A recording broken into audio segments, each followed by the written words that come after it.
And you just can't continue to both warm the planet while also expecting to feed it.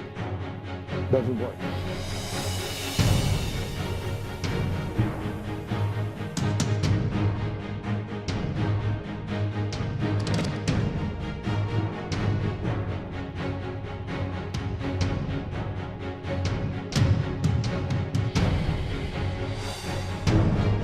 Agriculture contributes about 33% of all the emissions of the world, depending a little bit on how you count it, but it's anywhere from 26 to 33.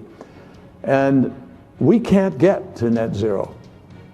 We don't get this job done unless agriculture is front and center as part of the solution. But with a growing population on the planet, we just crossed the threshold of 8 billion fellow citizens around the world. We just crossed that in this last year. Emissions from the food system alone are projected to cause another ½ degree of warming by mid-century on the current course that we are today.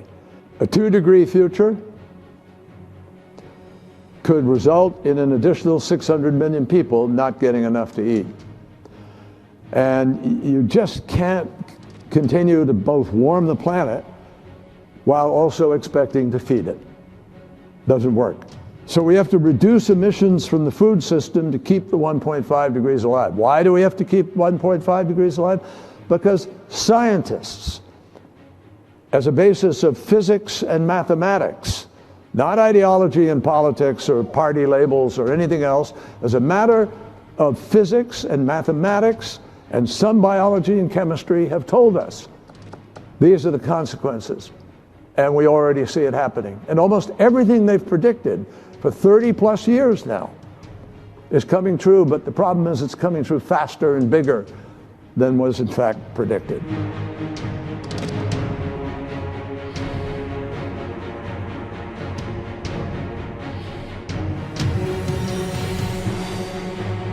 Science is mainly about gaining power over the world.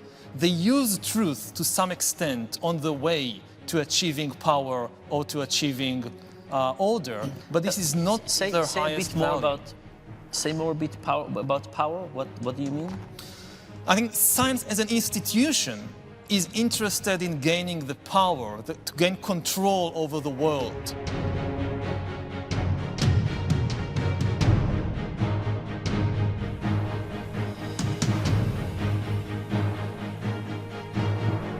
Cows and other grass-eating species have a digestion system that emits methane. And methane is a very powerful greenhouse gas. And so cows alone account for about 6% of global emissions. And so we need to change cows, just cows alone. How are we going to do that? Well, actually, of all the categories, the one that has gone better than I would have expected 5 years ago is this work to make what's called artificial meat.